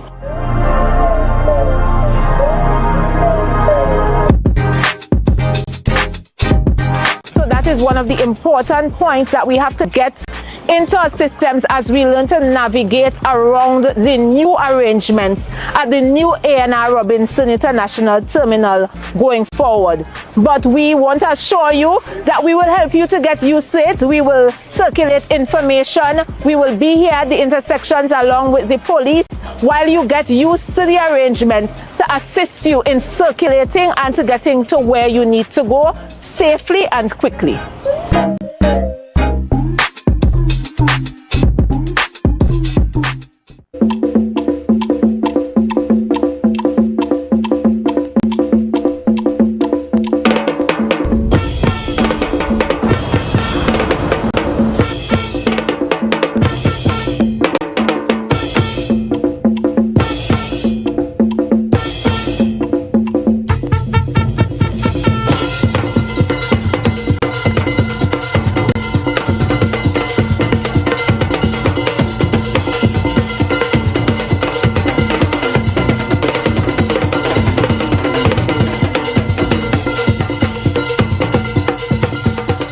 The Caribbean is more than just a place. It's a spirit, resilient, vibrant, and full of possibility. Rooted in connection, driven by community. It's who we are at the heart of everything we do. For over 150 years, we've been right here, invested in the Caribbean, its people, and its progress. And today, we're going even further. Liberty Business, rooted in the Caribbean, committed to you.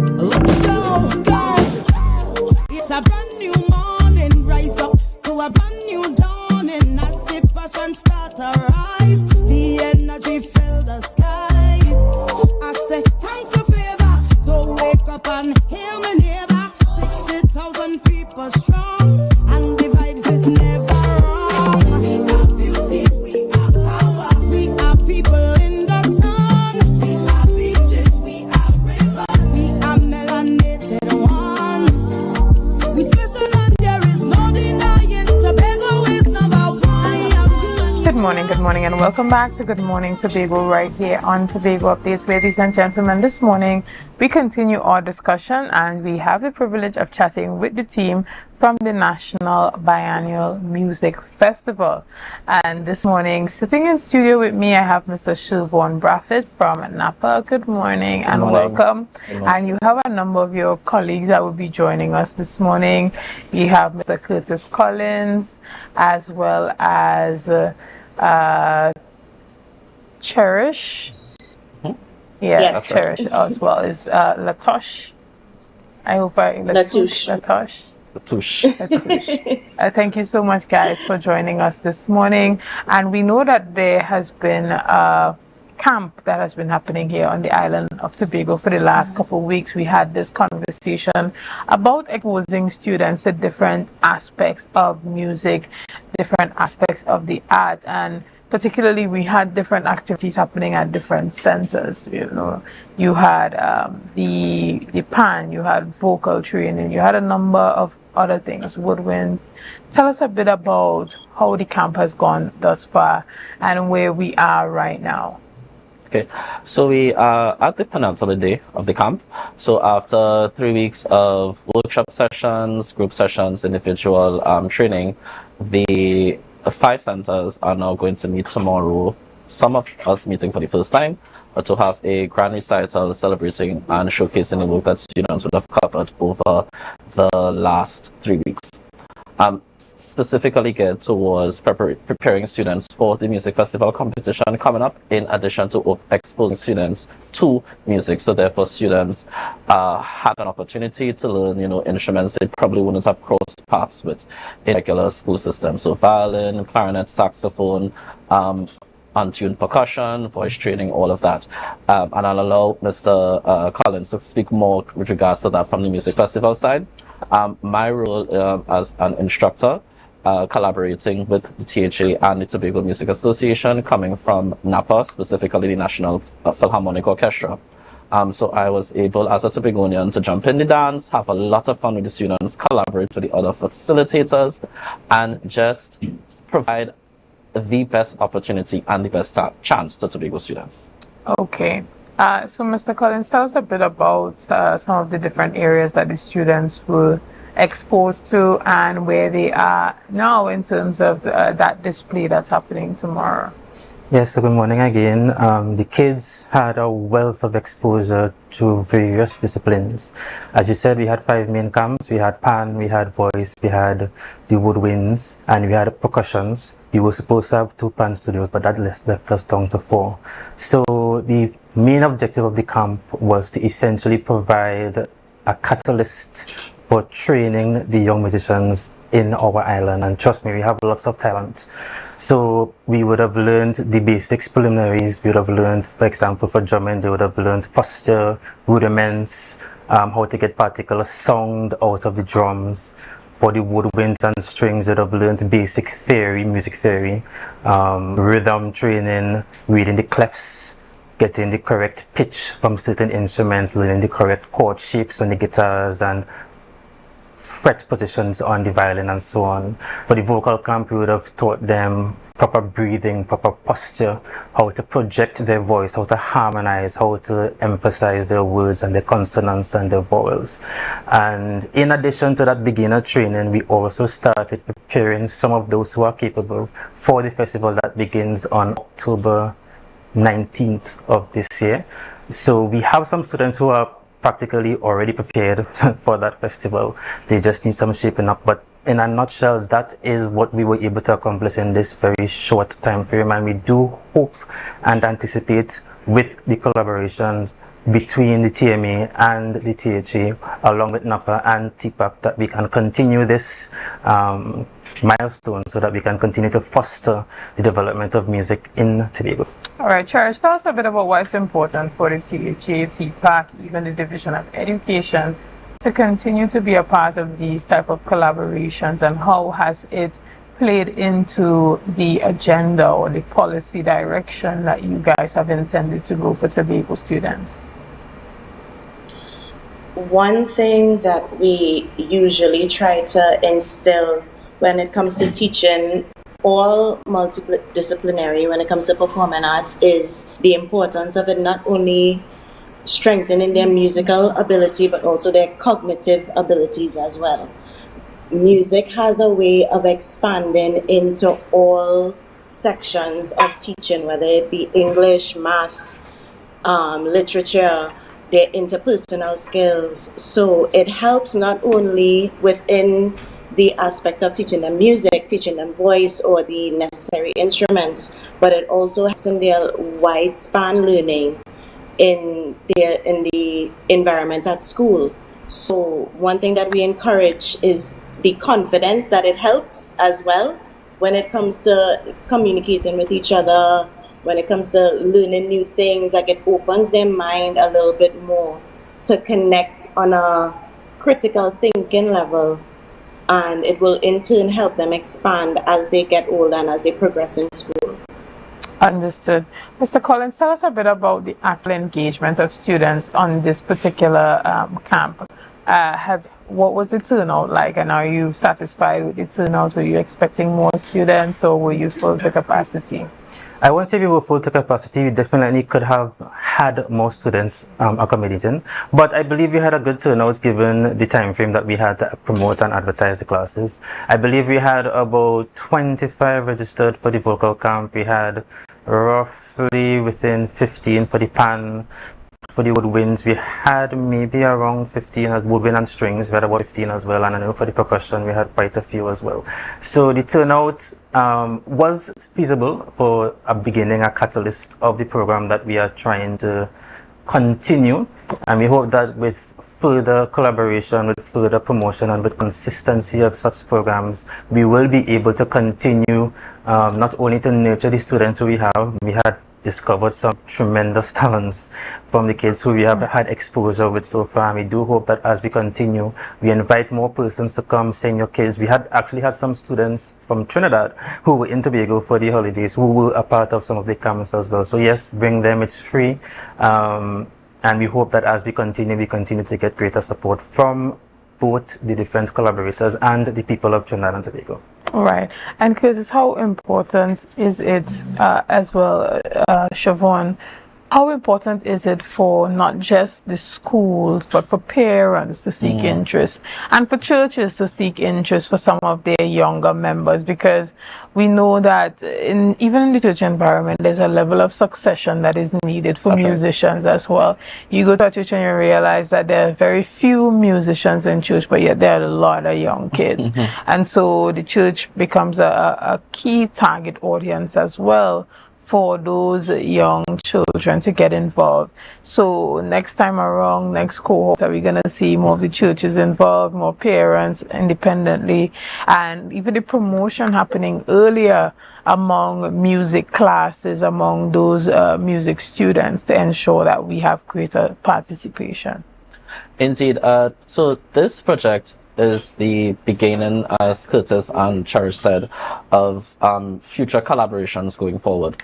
So therefore, I can definitely speak on behalf of NAPA. We are willing and we are definitely prepared to collaborate with the THA, with TPAC, with the Music Festival Association. And yes, churches are a major catchment area. I think if you speak to the average Tobagonian who got involved in music, they're probably going to tell you it's through the church. So therefore, even universities understand that it's very important to reach out to churches, reach out to community groups, youth groups, to find talent and to foster it. Going forward, through promotion, we intend to have further workshops, so therefore we are going to continue to build, and therefore with more promotional time, we can definitely reach more students. We can branch out into different instrument areas, because for this camp we didn't necessarily advertise brass, so therefore we can definitely look into other areas to develop the students and the adult. Understood.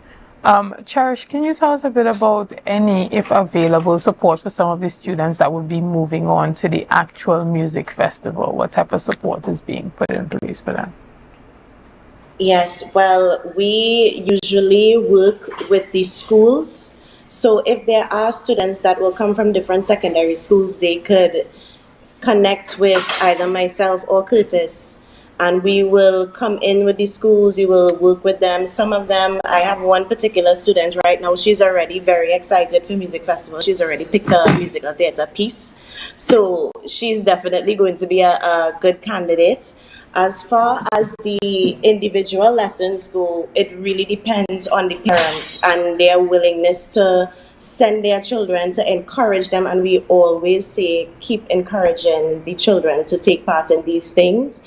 It may not be necessary in terms of the academics. I know that it may not be part of the curriculum, because not a lot of schools have very strong foundational music programs outside of the school hours, between that 8 to 2:33 period. But what we're trying to do is ensure that we keep communication going with the schools, keep communication going with the parents, so that we'll ensure that Tobago has strong cohorts that will go up for not only folk, but also we're hoping to have a couple classical pieces come from Tobago this year as well. All right. And even as it pertains to ensuring that the quality of the production coming out of Tobago is optimal, Curtis, tell us a bit about the actual preparation work that Cherish spoke about. What does that look like when you're actually going to the school? Does that mean that you guys are actually rehearsing with them, or do you pull them in a group at Shore Park and you have them come there and they're rehearsing? What does that look like practically for parents? So the music festival preparation, how it has looked throughout the years, the TMA working alongside with the multicultural unit of the Division of Education will identify tutors who have the track record of having the capacity to train and develop musicians to bring them up to the music festival standard. So that may look like on lunchtimes we may have a room facilitated by the school where the tutors will go and meet with the students, and during that lunchtime we will train them. I'll speak for voice first because that's what I'm most familiar with. We will train them, teach them proper breathing techniques, give them some simple singing exercises, and then start the piece, whether it's a classical piece, whether it's a folk piece, we start from there. And most other times we would work on having them after school. So it'd be after school during the week or on the weekends. We would, of course, with collaboration with the multicultural unit, speak to the principals, speak to the teachers, speak to the parents, or have the access to the kids after school hours. It has been a struggle because, as we know, the kids are involved in so many different activities, but we are hoping that for this festival in particular, that practical preparation would follow such procedures. We will meet with them during the lunch times. We are hoping to have some weekend workshops as well, so that, as you mentioned, the collaborated efforts, maybe we can have different schools come together where we can have a general workshop, whether it's with voice, it's with the woodwinds and the strings, it's with the pan, where we can all feed off of each other. Yes, it's a competition. The biannual music festival is a competition, but at the end of the day, the main focus is to develop the musical talent in Tobago, and I believe that this collaboration with TPAC, with NAPA, with the Division of Education, and with the TMA is going to foster and continue the extraordinary great representation that Tobago has. Tobago normally wins a great deal of the awards, even given our small numbers in the biennial music festival. The Trinidadian schools and the children and the teachers look forward to seeing and hearing our performances. So, and we blow them out the park most of the times. So we are looking forward to continue that, and with the continued collaboration, continue to raise the bar for Tobago and Trinidad and Tobago in general. Right, Ron, tell us a bit about what's happening tomorrow, particularly. How does this all culminate from the first camp edition this summer? Tell us a bit about everything that's happening tomorrow. So tomorrow we are having a recital showcasing the work of all the students across the camp. So therefore, tomorrow actually is going to be the first time all of the students are going to meet each other, because they would have been working at their different centers. So tomorrow we go to the library, the Anne Mitchell Gift Hall, and we will be having a recital starting at 1 p.m. All are invited, and the students are going to showcase the work that they would have covered over the last 3 weeks, be it solo items, small ensemble, large ensemble items. Every student who took part in the camp is going to go on the stage, stand before the audience and perform. And this is important in the preparation for music festival, because a major part of the competition is being able to stand on stage and sing, play your instrument at a high standard. So therefore we are putting them through the full preparation process for the music festival by having them first do the tuition in silos and then putting them onto a large stage for them to perform for their friends and family, and also representatives from the Tobago House of Assembly. Sounds excellent. And even as TPAC's involvement, how do you transition some of these students that when they get a taste, they're like, okay, I need to do this full time, or I want to get deeply involved? Is it that you point them in the direction of the different clubs and organizations, music courses, classes, or you bring them in at TPAC? Well, of course, we have a very strong connection with the outreach that we usually do during the year. When we do have the group of students that would come to us after we do workshops, I want to sing, I want to act, I want to do dance, how do I start?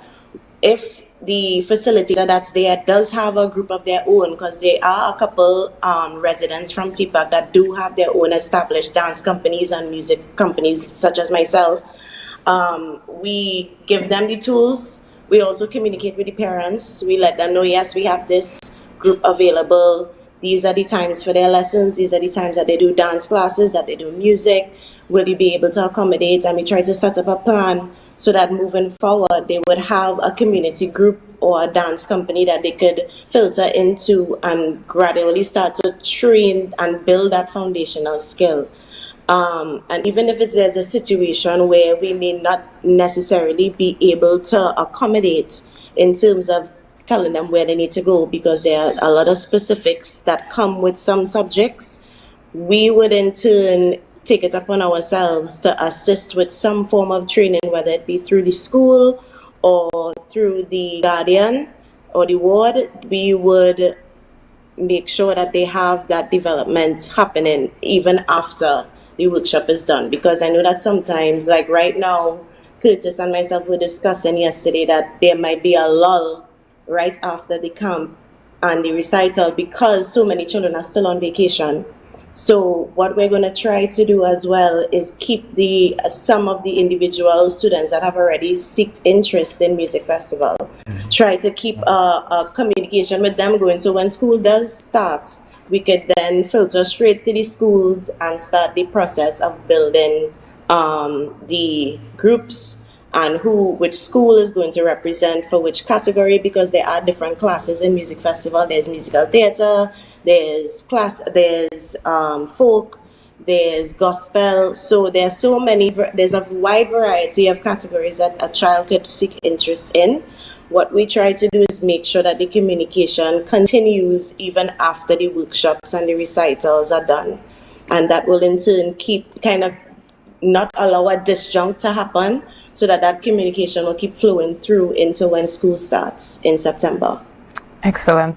And I think that these type of collaborations are quite essential to ensure that we continue to grow the industry. And so even your involvement, each and every one of you on here this morning are quite young, and to see that you've dedicated yourself to ensuring that the next generation is well equipped to pass on some of those key attributes of the music at even the theoretical level, understanding the frameworks, understanding some of the intricate parts of not just being able to sing, but understanding how to use their voice and understanding how music works.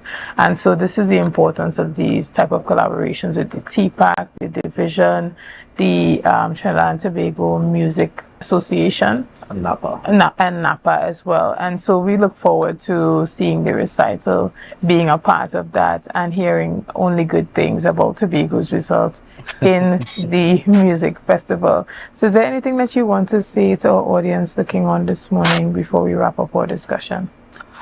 I would like to say, please come out and support the students tomorrow. They are going to represent themselves extremely well. They have worked hard, they have committed to the cause, and they have shown a level of maturity that I respect as an adult.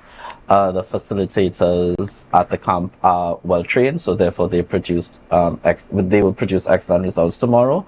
And, parents, if your child is interested in music, please support them. It's just like a sport. It requires quite a bit of parental involvement.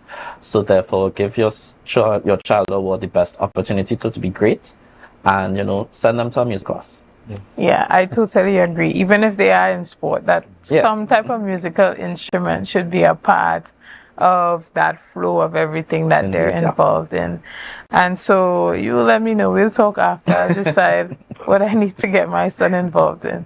And so guys, we want to thank you so much for being here this morning. I truly enjoyed our conversation, and I look forward again to only positive things with this collaboration, and I hope it grows.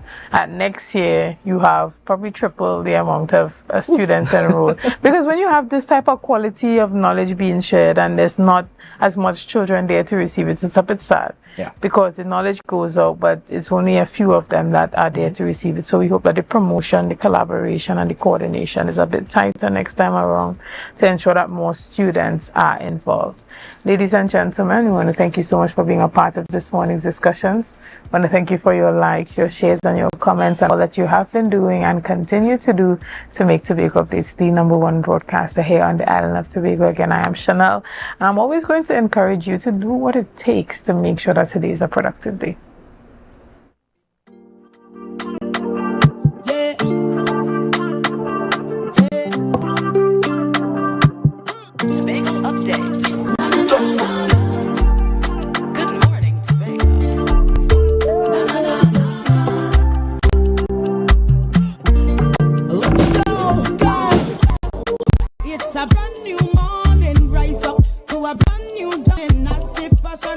after